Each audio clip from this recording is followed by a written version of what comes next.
नमस्कार, मैं किरनेश कुमार। लोकसभा चुनाव के पहले चरण में बिहार की 4 लोकसभा सीटों गया, औरंगाबाद, जमुई सुरक्षित और नवादा में बुधवार को प्रचार का प्रसार थम गया। इसके साथ ही निर्वाचन आयोग के आदेश पर छापेमारी अभियान भी तेज कर दी गई है। झारखंड की सीमा सील कर दी गई है, विभिन्न जिलों की सीमा सील कर दी गई है।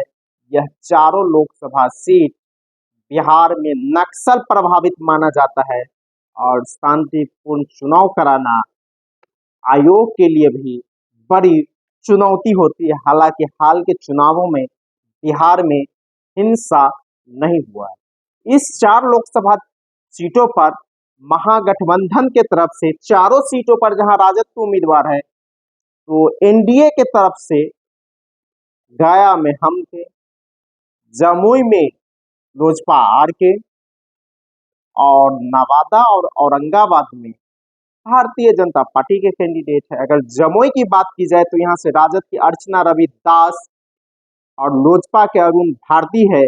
नवादा से राजद के सरवन कुशवाहा और भाजपा के विवेक ठाकुर।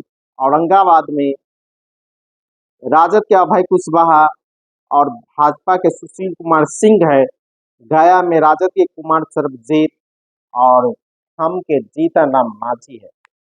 पहले चरण के रन में काफी कुछ अगले चुनाव पर निर्भर करता है। हालांकि तेजस्वी प्रसाद यादव ने पहले चरण में ही एनडीए की पूरी तरह घेरेबंदी कर दी है, जिस तरह उम्मीदवार राजद सुप्रीमो लालू प्रसाद यादव ने उतार दी।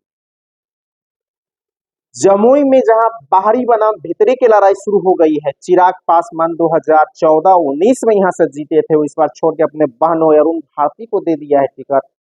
और तेजस्वी जब जब सभा में गया है तब तब अरुण भारती का पता पूछ रहा है, पूछता है कि आपको मालूम है अरुण भारती का पता कहाँ है।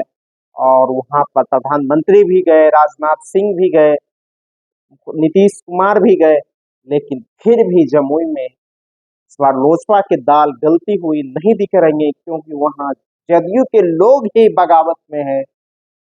और अजय प्रताप जो पूर्व विधायक हैं वह राजद में शामिल हो गए हैं।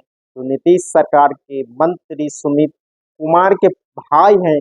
कहा जा रहा है कि सुमित कुमार की नाराजगी भी अरुण भारती को झेलनी पड़ सकती है। उसी तरह राजद जदयू विधायक दामोदर रावत है, उसकी नाराजगी भी इसको झेलनी पड़ सकती है, क्योंकि विधानसभा चुनाव में जदयू उम्मीदवारों को चिराग पासवान ने जिस तरह हराने का काम किया था, उस तरह के परिणाम इस बार जमुई में भी दिख सकता है। इसी तरह औरंगाबाद में लालू प्रसाद यादव ने अभय कुशवाहा को चित्तौड़गढ़ ढहाने की जिम्मेवारी दी है और इस बार वहां चित्तौड़गढ़ ढहता हुआ दिख रहा है। गया में जीतनराम मांझी पूरी तरह परेशान है, सर्वजीत ने परेशान करके रख दिया है और वहां भी राजद एक बड़ी आगे निकल चुका है। और नवादा में राजवल्लभ के भाई निर्दलीय विनोद यादव लड़ रहे हैं। कुछ यहाँ राजद की परेशानी है, लेकिन कोयरी और कुर्मी का वोट अगर मिल जाता है सीधे तौर पर राजद उम्मीदवार सरवन कुशवाहा को, तो यह कोई मुश्किल नहीं होगा, यह सीट निकाल लेगा। जिस तरह बरबीघा में उप मुख्यमंत्री विजय कुमार सिन्हा को भूमिहार समाज के लोगों ने विद्रोह कर दिया, भगा दिया, जिस तरह अशोक चौधरी नीतीश कुमार के चहेते मंत्री को भगा दिया, इससे साफ संकेत है कि नवादा में भी मामला फंस चुका है और यहाँ राजद आगे निकल चुका है। अगर विनोद यादव वोट नहीं काटते हैं तो पहले चरण में 38 उम्मीदवार मैदान में है। 19 अप्रैल को सुबह 7 बजे से वोटिंग होगी। ये नक्सल प्रभावित इलाका है और पहले चरण में अगर राजद 4 सीट निकाल लेता है तो इसका मैसेज पूरे बिहार में चला जाएगा और आने वाले दिनों में, आने वाले चरणों में एनडीए के और मुश्किल बढ़ने वाली है, क्योंकि दूसरे चरण का चुनाव सीमांचल में है।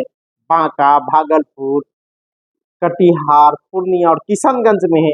इन सीटों में से 4 पर अभी जदयू का कब्जा है, एक किशनगंज पर कांग्रेस का, लेकिन यह सीमांचल मुस्लिम बहुल इलाका माना जाता है।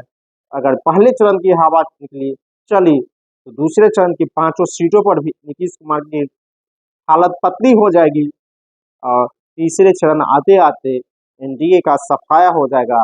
अगर चौथा पांचवा चरण जब चलेगा तो फिर महागठबंधन के पक्ष में आंधी चलने लगेगी और केंद्र से भाजपा की विदाई भी तय हो जाएगी। यही कारण है कि पहले चरण में प्रधानमंत्री नरेंद्र मोदी 3 सभा गया, नवादा और जमुई में सभा किए।